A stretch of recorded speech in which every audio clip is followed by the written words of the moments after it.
सूक्ष्म जीव मित्र एवं शत्रु, फ्रेंड एवं फो।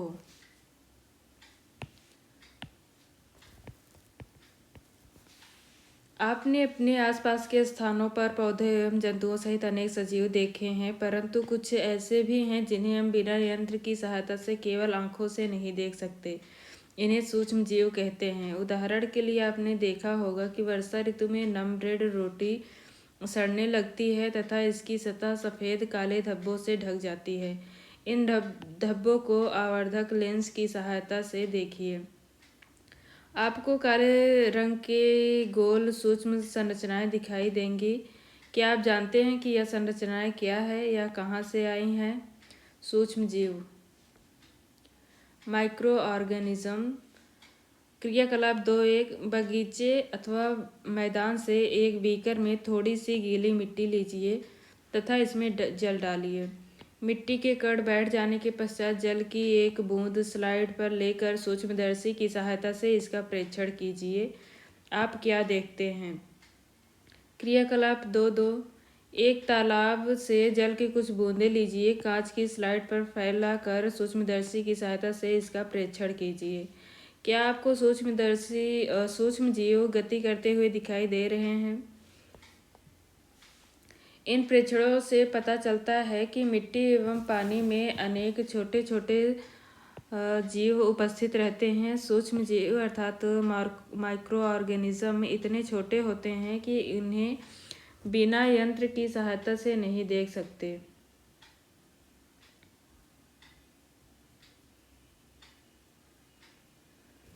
इसमें कुछ जैसे कि ब्रेड पर उगने वाले कवक को आवर्धक लेंस की सहायता से देखा जा सकता है।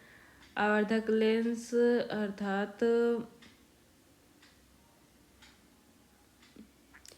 मैग्नीफाइंग ग्लास की सहायता से देखा जा सकता है, जबकि अन्य बिना सूक्ष्मदर्शी की सहायता से नहीं दिखाई देते। यही कारण है कि इन्हें सूक्ष्म जीव कहते हैं। सूक्ष्म जीवों को 4 मुख्य वर्गों में बांटा गया है। यह वर्ग है जीवाणु, कवक, प्रोटोजोआ एवं शैवाल। जीवाणु अर्थात बैक्टीरिया, शैवाल अर्थात एल्गी, प्रोटोजोआ कवक अर्थात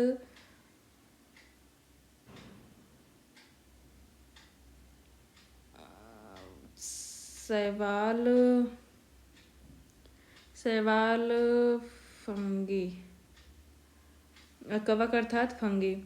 कुछ सामान्य सूक्ष्म जीव चित्र 2.1 में दर्शाए गए हैं। स्पाइरल जीवाणु, स्पाइरल बैक्टीरिया, छड़नुमा अर्थात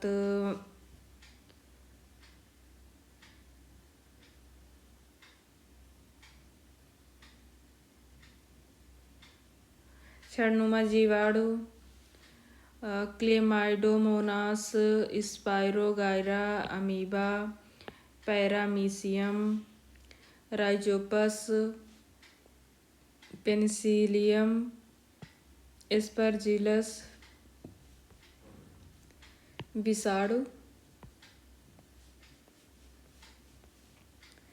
विषाणु अर्थात वायरस भी सूक्ष्म होते हैं, परंतु वे अन्य सूक्ष्म जीवों से भिन्न हैं। वे केवल परपोषी में ही गुणन करते हैं, अर्थात जीवाणु पौधे अथवा जंतु कोशिका में गुणन करते हैं। विषाणु चित्र 2.5 में दर्शाए गए हैं। कुछ सामान्य रोग जैसे कि जुकाम, इन्फ्लुएंजा एवं अधिकतर खांसी विषाणु द्वारा होती है। कुछ विशेष रोग जैसे कि पोलिया एवं खसरा भी विषाणु द्वारा होती है। अतिसार अर्थात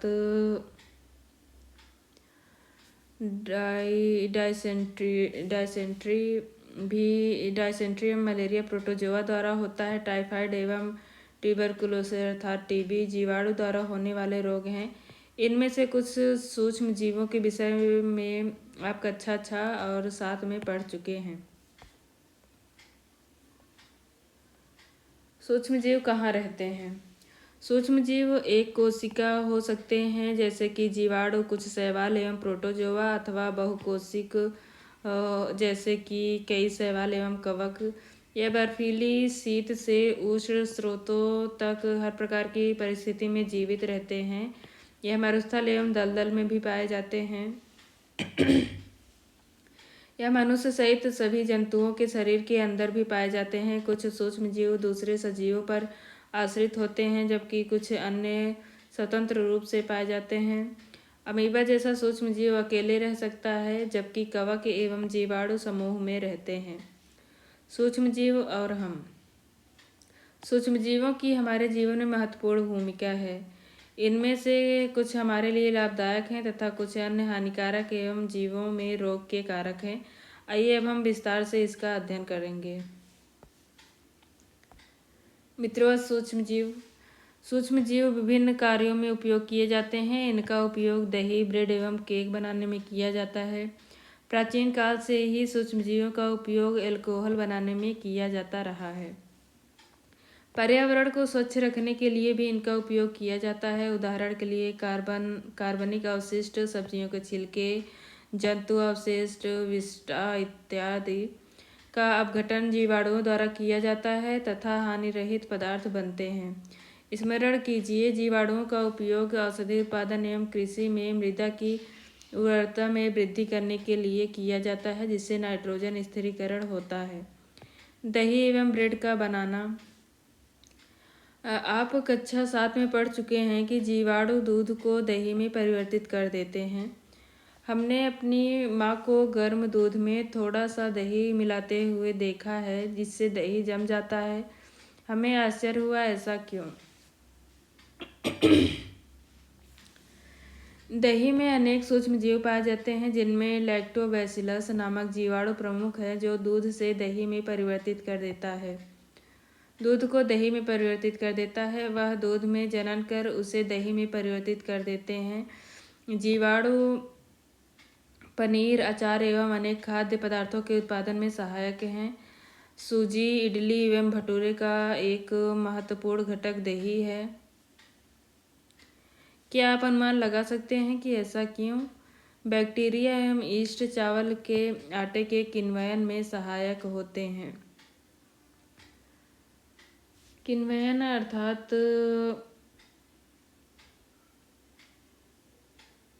फर्मेंटेशन में सहायक होते हैं। इससे इडली एवं डोसा बनता है। क्रियाकलाप 2-3। एक बर्तन में आधा किलो आटा अथवा मैदा लेकर उसमें थोड़ी सी चीनी डालकर गर्म जल में मिलाइए। इसमें थोड़ी मात्रा 1 चुटकी ईस्ट पाउडर मिलाकर गूँथ लीजिए। आप 2 घंटे बाद क्या देखते हैं? क्या आपने गूँथे हुए मैदे को उठा हुआ पाया?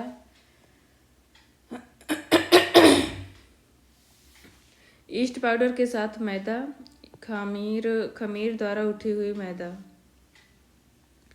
ईस्ट तीव्रता से जनन करके श्वसन के दौरान कार्बन डाइऑक्साइड उत्पादित करते हैं। गैस के बुलबुले खमीर वाले मैदे का आयतन बढ़ा देते हैं। यह बेकिंग उद्योग में ईस्ट के उपयोग का आधार है। इसमें ब्रेड, पेस्ट्री एवं केक बनाए जाते हैं। सूक्ष्म जीवों का वाणिज्यिक उपयोग। बड़े स्तर पर अल्कोहल, शराब एवं एसिटिक एसिड के उत्पादन में सूक्ष्म जीवों का उपयोग किया जाता है। जौ, गेहूं, चावल एवं फलों के रस में उपस्थित प्राकृतिक शर्करा में यीस्ट द्वारा अल्कोहल एवं शराब का उत्पादन किया जाता है।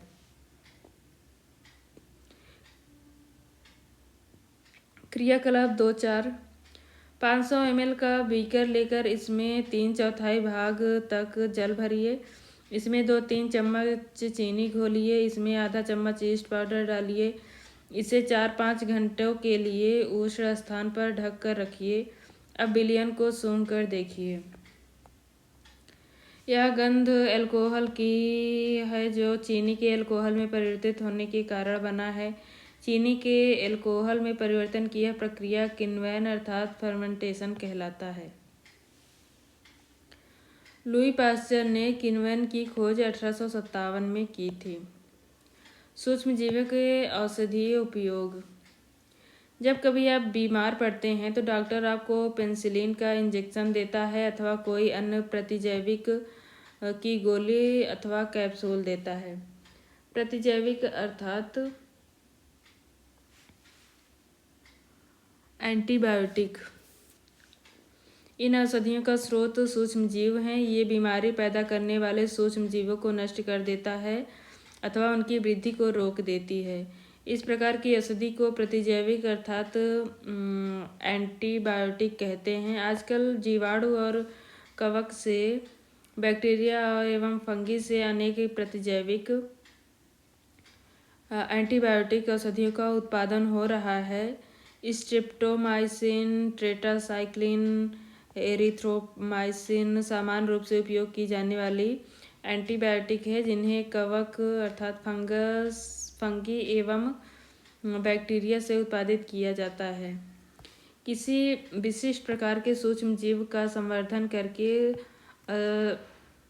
एंटीबायोटिक का उत्पादन किया जाता है, जिन्हें अनेक रोगों की चिकित्सा में उपयोग किया जाता है। सन 1929 में अलेक्जेंडर फ्लेमिंग जीवाणु रोगों से बचाव हेतु एक संवर्धन का प्रयोग कर रहे थे। अचानक उन्होंने संवर्धन तस्तरी पर हरे रंग की फफूंद के छोटे बीजाणु देखे। उन्होंने पाया कि यह फफूंद जीवाणु की वृद्धि को रोकते हैं। यह तथ्य पाया कि बहुत सारे जीवाणु फफूंद द्वारा मारे गए। इस प्रकार फफूंद से पेनिसिलिन बनाई गई। पशु आहार एवं कुक्कुट आहार में भी प्रतिजैविक अर्थात एंटीबायोटिक मिलाए जाते हैं। इसका उपयोग पशुओं में माइक्रो ऑर्गेनिज्म का संचरण रोकना है। एंटीबायोटिक का उपयोग कुछ पौधों के रोग नियंत्रण के लिए किया जाता है। ध्यान रखना चाहिए कि डॉक्टर की सलाह पर ही एंटीबायोटिक की दवाएं लेनी चाहिए तथा उस दवा का कोर्स भी पूरा करना चाहिए। यदि आप एंटीबायोटिक उस समय लेंगे जब आपकी आवश्यकता नहीं है, तो अगली बार जब आप बीमार होंगे और आपको एंटीबायोटिक की आवश्यकता होगी तो वह उतनी प्रभावी नहीं होगी। इसके अतिरिक्त अनावश्यक रूप से ली गई एंटीबायोटिक शरीर में उपस्थित उपयोगी जीवाणुओं अर्थात बैक्टीरिया भी नष्ट कर देती है। सर्दी, जुकाम एवं फ्लू में एंटीबायोटिक प्रभावशाली नहीं है, क्योंकि यह रोग वायरस द्वारा होता है। वैक्सीन। शिशु एवं बच्चों को टीका नहीं क्यों लगाया जाता है?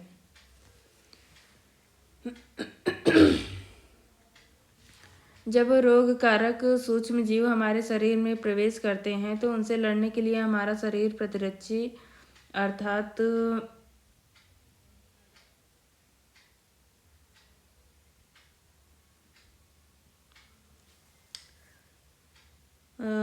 एंटीबॉडीज उत्पन्न करता है। शरीर को यह भी स्मरण रहता है कि वही सूक्ष्म जीव हमारे शरीर में पुनः प्रवेश करता है तो उससे किस प्रकार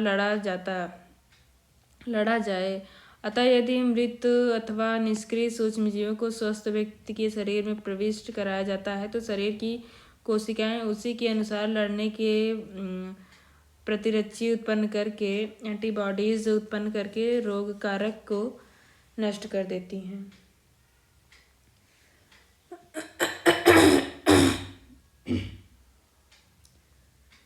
यह प्रतिरक्षी हमारे शरीर में सदा के लिए बनी रहती है तथा रोग कारक सूक्ष्म जीव से हमारी सदा के लिए सुरक्षा करती है। इस प्रकार टीका कार्य करता है। हैजा, क्षय, चेचक और हेपेटाइटिस जैसी अनेक बीमारियों को वैक्सीन द्वारा रोका जा सकता है। एडवर्ड जेनर ने चेचक के लिए 1798 में चेचक के टीके की खोज की थी। आपके बचपन में आपको भी अनेक रोगों से रक्षा करने के लिए वैक्सीन दिए गए होंगे। क्या आप इन रोगों की सूची तैयार कर सकते हैं? इसके लिए आप अपने माता पिता की मदद ले सकते हैं। सभी बच्चों को इन रोगों से सुरक्षा की आवश्यकता है।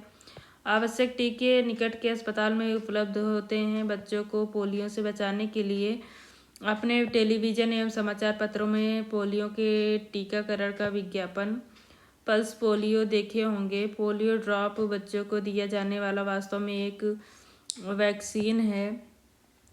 चेचक के विरुद्ध विश्वव्यापी अभियान चलाया गया, जिसके परिणाम स्वरूप विश्व के अधिकांश भागों से चेचक का उन्मूलन हो गया। आजकल सूक्ष्मजीवों से टीके का उत्पादन बड़े स्तर पर किया जाता है, जिसमें मनुष्य एवं अनेक जंतुओं को अनेक रोगों से बचाया जाता है। मिट्टी की उर्वरता में वृद्धि। कुछ बैक्टीरिया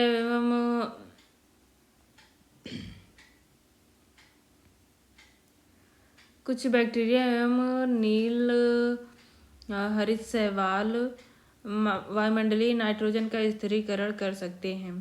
इस प्रकार मृदा में नाइट्रोजन का संवर्धन होता है तथा उनकी उर्वरता में वृद्धि होती है। इन्हें सामान्यतः जैविक नाइट्रोजन स्थिरीकारक कहते हैं,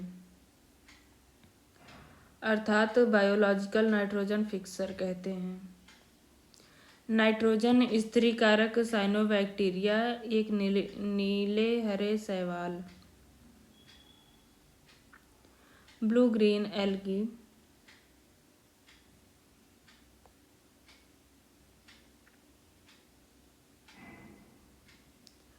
पर्यावरण का शुद्धिकरण। अपने विद्यालय के माली को देखने के पश्चात पहली बूझे और दूसरे विद्यार्थियों ने घरों व बगीचों से पत्तियां एवं फल सब्जियों का कचरा एकत्र करके उसके निपटान के लिए बनाए गए गड्ढे में डाला। कुछ समय बाद इसका विघटन होने से यह खाद में परिवर्तित हो गया।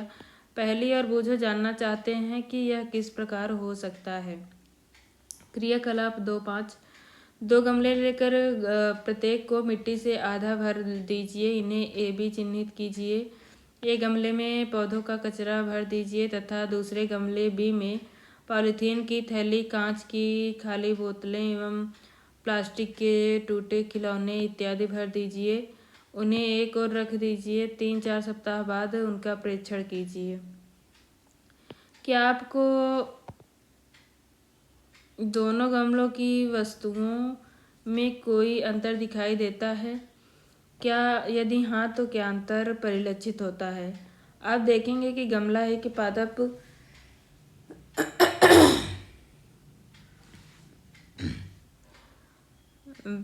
अब अपशिष्ट का अपघटन हो गया है। यह कैसे हुआ? सूक्ष्म जीवों द्वारा पादप अपशिष्ट का अपघटन कर उन्हें खाद में बदल दिया गया है। इस प्रक्रिया में बने पोषक पौधों द्वारा पुनः उपयोग किया जाता है। क्या आपने ध्यान दिया कि गमला बी के पॉलीथीन की थैली, कांच की खाली बोतलों एवं खिलौनों के टूटे हुए टुकड़ों में इस प्रकार का परिवर्तन नहीं हुआ? सूक्ष्म जीव उन पर क्रिया करके खाद में परिवर्तित नहीं कर सके। आप अक्सर बड़ी मात्रा में मृत जीवों को सड़ते हुए पादपों व कभी कभी सड़ते हुए जंतुओं के रूप में देखते हैं। आप देखते हैं कि कुछ समय बाद वह विलुप्त हो जाते हैं। इसका मुख्य कारण है कि सूक्ष्म जीव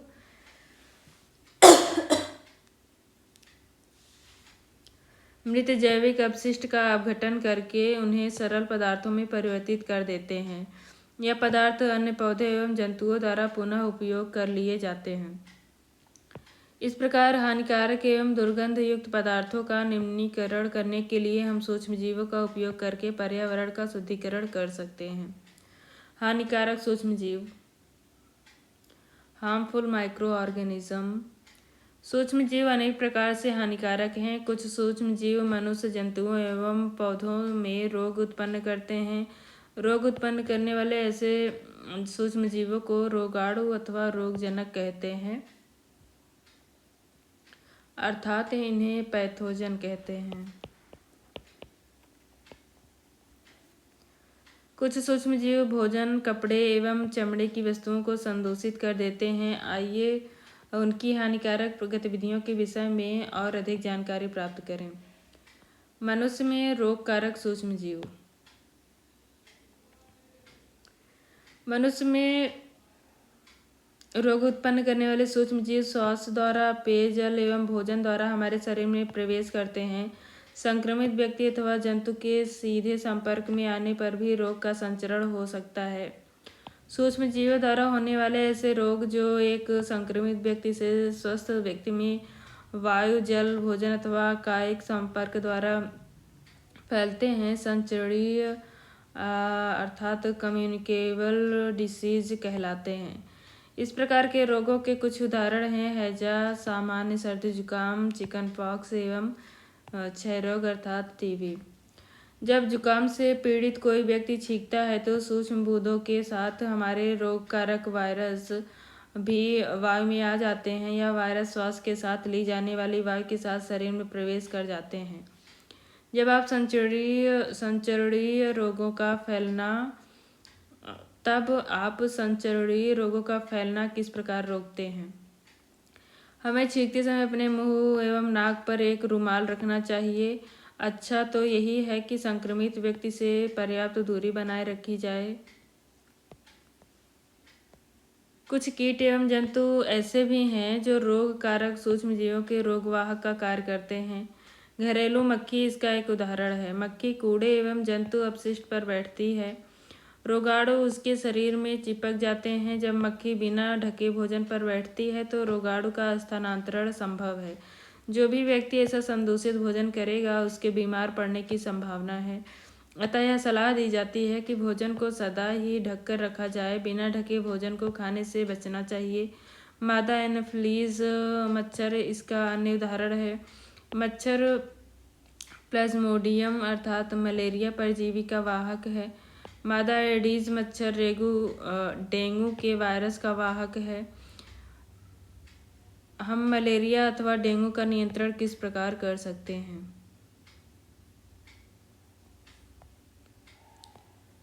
मादा एनोफिलीज मच्छर। अध्यापक हमसे ऐसा क्यों कहते हैं कि अपने आसपास पानी एकत्रित होने ना दें? सभी मच्छर जल में उत्पन्न होते हैं। हमें पानी को कहीं भी रुका हुआ नहीं रहने देना चाहिए। कूलर, टायरों एवं फूलदानों इत्यादि में कहीं भी जल को एकत्र ना होने दें। अतः अपने आसपास के स्थानों को स्वच्छ एवं शुष्क रखकर हम मच्छरों को पैदा होने से रोक सकते हैं। ऐसे उपायों को सूची बनाने का प्रयास कीजिए जिसे अपनाकर मलेरिया को फैलने से रोका जा सके। मनुष्य में सूक्ष्म जीवों अर्थात माइक्रो ऑर्गेनिजम्स द्वारा होने वाले सामान्य रोग। TB bacteria. वायु बचाव के उपाय। टीबी जीवाणु से होता है। मीसल्स वायरस से, chicken pox virus, polio virus. संचरण का तरीका वायु सीधे संपर्क, वायु और जल। रोगी व्यक्ति को पूरी तरह से अन्य व्यक्तियों से अलग रखना, रोगी की व्यक्तिगत वस्तुओं को अलग रखना, उचित समय पर टीकाकरण। हैजा जीवाणु बैक्टीरिया से हैजा टाइफाइड और टीबी होता है। जल और भोजन इसके संचरण का तरीका है। व्यक्तिगत स्वच्छता एवं अच्छी आदतों को अपनाना, भली भांति पके भोजन, उबला पेयजल एवं टीकाकरण। हेपेटाइटिस ए वायरस से होता है। यह जल द्वारा फैलता है। उबले हुए पेयजल का प्रयोग, टीकाकरण। मलेरिया प्रोटोजोआ मच्छर इसका वाहक है। मच्छरदानियों का प्रयोग, मच्छर भगाने वाले रसायन का प्रयोग, कीटनाशक का छिड़काव, मच्छर के प्रजनन रोकने के लिए जल को किसी भी स्थान पर एकत्र न रहने देना। मनुष्य में होने वाले कुछ सामान्य रोग, उनके फैलने एवं रोकने के कुछ उपाय तालिका 2.1 में दर्शाए गए हैं। जंतुओं में रोग कारक जीवाणु। अनेक सूक्ष्म जीव केवल मनुष्य एवं पौधों में ही रोग के कारक नहीं हैं, वरन वे दूसरे जंतुओं में भी रोग उत्पन्न करते हैं। उदाहरण के लिए एंथ्रेक्स मनुष्य एवं मवेशियों में होने वाला भयानक रोग है जो जीवाणु द्वारा होता है। गाय में खुर एवं मुंह का रोग वायरस द्वारा होता है। पौधों में रोग उत्पन्न करने वाले सूक्ष्म जीव। अनेक सूक्ष्म जीव गेहूं, चावल, आलू, गन्ना, संतरा, सेब इत्यादि पौधों में रोग के कारक हैं। रोग के कारण फसल की उपज में कमी आ जाती है। तालिका 2.2 में कुछ पादप रोग दर्शाए गए हैं। कुछ रसायनों का उपयोग करके इन सूक्ष्म जीवों पर नियंत्रण पाया जा सकता है। रॉबर्ट कोच ने सन 1876 में बेसिलस एंथ्रेसिस नामक जीवाणु की खोज की थी जो एंथ्रेक्स रोग का कारक है। एंथ्रेक्स रोग का कारण है। सूक्ष्म जीवों द्वारा पौधों में होने वाले कुछ सामान्य रोग। पादप रोग, सूक्ष्मजीव संचरण का तरीका। नींबू कैंकर जीवाणु वायु, गेहूं की रस्ट, कवक, वायु एवं बीज। भिंडी की पीत, वायरस, कीट।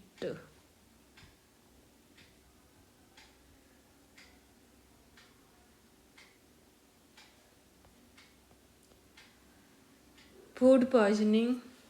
बूझो के एक मित्र ने उसे एक पार्टी में आमंत्रित किया। वहां उसने अनेक प्रकार के व्यंजन खाए। घर आने पर उसने वमन अर्थात वोमिटिंग होने लगी। उसे अस्पताल ले जाया गया। डॉक्टर ने बताया कि यह फूड पॉइजनिंग के कारण होने वाली स्थिति है। पहेली को आश्चर्य होता है कि भोजन विष कैसे बन सकता है। सूक्ष्म जीवों द्वारा संदूषित भोजन करने से खाद्य विषाक्तन हो सकता है। हमारे भोजन में उत्पन्न होने वाले माइक्रो ऑर्गेनिज्म कभी कभी विषैले पदार्थ उत्पन्न करते हैं। यह भोजन को विषाक्त बना देते हैं, जिसके सेवन से व्यक्ति भयंकर रूप से रोगी हो सकता है अथवा कभी कभी उसकी मृत्यु भी हो सकती है। अतः यह आवश्यक है कि हम भोजन को संदूषित होने से बचाएं। खाद्य परिरक्षण अर्थात फूड प्रिजर्वेशन। अध्याय 1 में हमने खाद्य बीजों के परिरक्षण एवं भंडारण के उपायों के बारे में पढ़ा था। हम पके हुए भोजन का घर पर परिरक्षण किस प्रकार कर सकते हैं। आप जानते हैं कि खुले एवं नम स्थान पर रखी ब्रेड पर कवक आक्रमण कर देते हैं। सूक्ष्म जीव हमारे भोजन को संदूषित कर देते हैं। संदूषित भोजन से दुर्गंध आने लगती है, इसका स्वाद भी खराब हो जाता है तथा रंग रूप भी परिवर्तन आ जाता है। क्या भोजन का संदूषण एक रासायनिक अभिक्रिया है? पहेली ने कुछ आम खरीदे, परंतु कई दिनों तक वह उन्हें नहीं खा पाई। बाद में उसने देखा कि वे सड़ गए हैं, परंतु वह जानती है कि उसकी दादी द्वारा बनाया गया आम का अचार काफ़ी समय तक संदूषित नहीं होता है। वह भ्रमित है। आइए हम खाद्य परिरक्षण के कुछ सामान्य तरीकों का अध्ययन करें जिनका उपयोग हम अपने घरों में करते हैं। हमें इन्हें सूक्ष्म जीवों से बचाव के उपाय करना चाहिए। रासायनिक उपाय। नमक एवं खाद्य तेल का उपयोग सूक्ष्म जीवों की वृद्धि रोकने के लिए सामान्य रूप से किया जाता है, अतः इन्हें प्रिजर्वेशन कहते हैं। अतः प्रिजर्वेटिव्स कहते हैं। जब हम नमक अथवा खाद्य अम्ल का उपयोग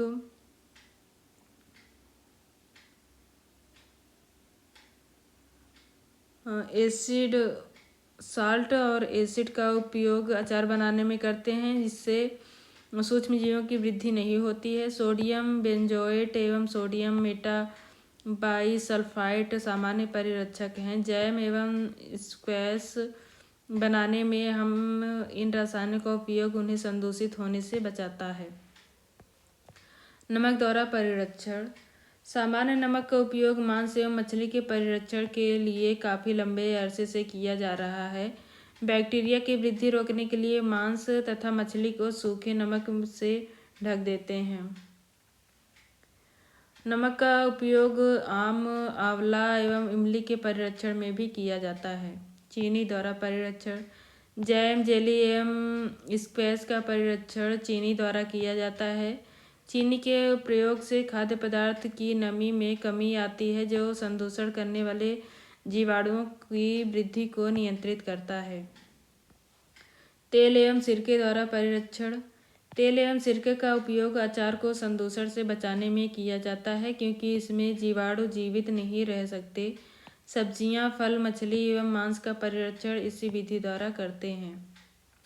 गर्म एवं ठंडा करना।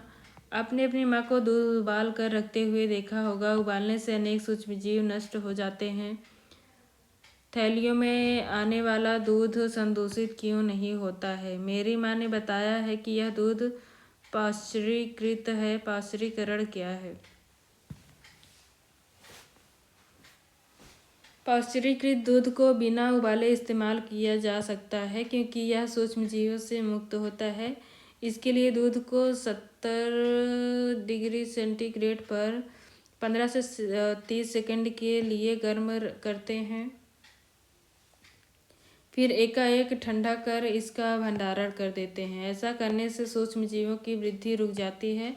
इस प्रक्रिया की खोज लुई पाश्चर नामक वैज्ञानिक ने की थी, इसीलिए इसे पाश्चरीकरण कहते हैं, अर्थात पाश्चराइजेशन कहते हैं।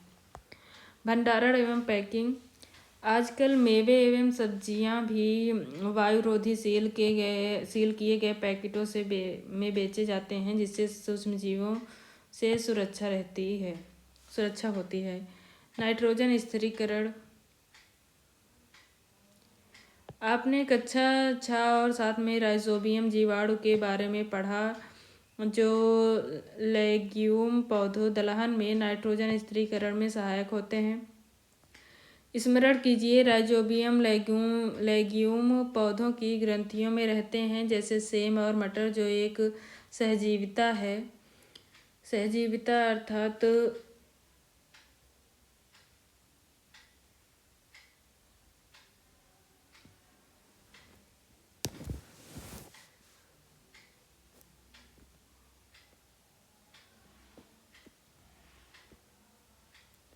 सहजीविता अर्थात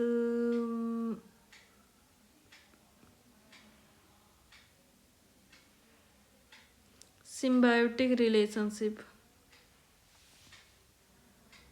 कभी कभी तड़ित विद्युत द्वारा भी नाइट्रोजन का स्थिरीकरण होता है, परंतु आप जानते हैं कि नाइट्रोजन की मात्रा वायुमंडल में स्थिर रहती है। आपको आश्चर्य होगा कि यह कैसे संभव है। आइए इसके विषय में अगले भाग में समझते हैं। नाइट्रोजन चक्र। लेग्यूम पौधे की जड़ ग्रंथियां। हमारे वायुमंडल में 78% नाइट्रोजन गैस है। नाइट्रोजन सभी सजीवों का आवश्यक घटक है, जो प्रोटीन, पर्णहरित अर्थात क्लोरोफिल, न्यूक्लिक एसिड एवं विटामिन में उपस्थित होता है। पौधे एवं जंतु वायुमंडलीय नाइट्रोजन का उपयोग सीधे नहीं कर सकते। मिट्टी में उपस्थित जीवाणु व नीले हरित शैवाल वायुमंडलीय नाइट्रोजन का स्थिरीकरण करके नाइट्रोजन यौगिकों में परिवर्तित कर देते हैं। जब नाइट्रोजन इस प्रकार उपयोगी यौगिकों में परिवर्तित हो जाती है, पौधे इसका उपयोग मिट्टी में से जड़ तंत्र द्वारा करते हैं। इसके पश्चात अवशेषी नाइट्रोजन का उपयोग प्रोटीन एवं अन्य यौगिकों के संश्लेषण में करते हैं। पौधों पर निर्भर रहने वाले जंतु उनसे प्रोटीन एवं अन्य नाइट्रोजनी यौगिक प्राप्त करते हैं। पौधों एवं जंतुओं की मृत्यु के बाद मिट्टी में उपस्थित जीवाणु एवं कवक नाइट्रोजनी अपशिष्ट को नाइट्रोजनी यौगिकों में परिवर्तित कर देते हैं, जो पौधों द्वारा पुनः उपयोग किया जाता है। कुछ विशिष्ट जीवाणु नाइट्रोजनी यौगिकों को नाइट्रोजन गैस में परिवर्तित कर देते हैं, जो वायुमंडल में चली जाती है। परिणाम स्वरूप वायुमंडल में नाइट्रोजन की मात्रा लगभग स्थिर रहती है। वायुमंडलीय नाइट्रोजन। तड़ित द्वारा नाइट्रोजन स्थिरीकरण। वायुमंडलीय नाइट्रोजन का जीवाणु एवं नीले हरित शैवाल द्वारा स्थिरीकरण। जीवाणु द्वारा स्थिर नाइट्रोजन को नाइट्रोजनी यौगिकों में परिवर्तित करना। ये दोनों मिट्टी में उपस्थित नाइट्रोजन की यौगिक हैं। यहाँ से नाइट्रोजन दो रूपों में परिवर्तित होता है, पौधों द्वारा अवशोषण और दूसरा है जीवाणुओं द्वारा नाइट्रोजन यौगिकों का गैसीय नाइट्रोजन में परिवर्तन। जो पौधों द्वारा अवशोषण होता है वह जंतुओं द्वारा पौधों को खाना जंतुओं में जाता है। उत्सर्जन एवं जीवों की मृत्यु द्वारा उत्पन्न नाइट्रोजन अपशिष्ट ये फिर मिट्टियों में उपस्थित हो जाते हैं और इनका चक्र चलता रहता है। आपने क्या सीखा? सूक्ष्म जीव अत्यंत छोटे होते हैं तथा बिना यंत्र की सहायता से अकेली आंखों से नहीं दिखाई देते। यह बर्फीले शीत मौसम से उष्ण झरनों तथा मरुस्थल से दलदल तक हर प्रकार के पर्यावरण में जीवित रहते हैं। सूक्ष्म जीव वायु, जल, मिट्टी, पौधों एवं जंतुओं के शरीर में पाए जाते हैं। ये एक कोशिक एवं बहुकोशिक होते हैं। बैक्टीरिया, कवक, प्रोटोजोआ एवं कुछ एल्गी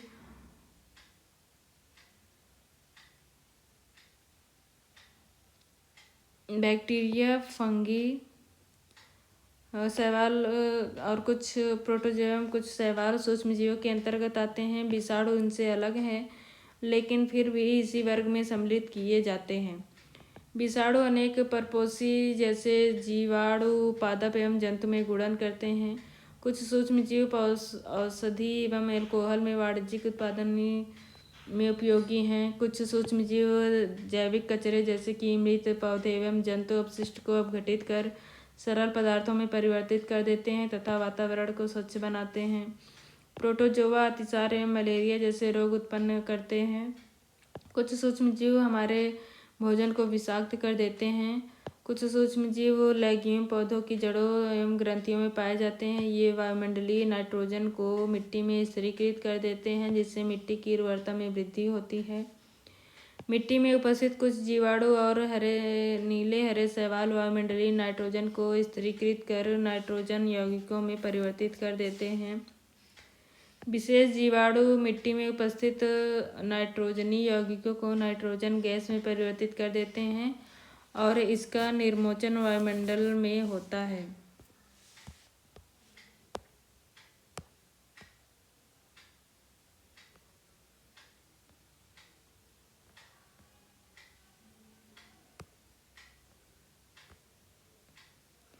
क्या आप जानते हैं बैक्टीरिया पृथ्वी पर मनुष्य के बहुत पहले से रह रहे थे।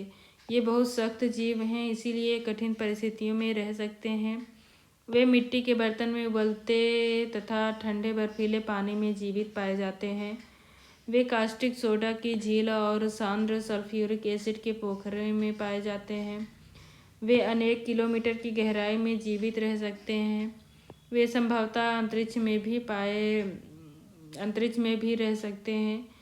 एक प्रकार का बैक्टीरिया कैमरे पर देखा गया जो चंद्रमा पर 2 वर्षों से था।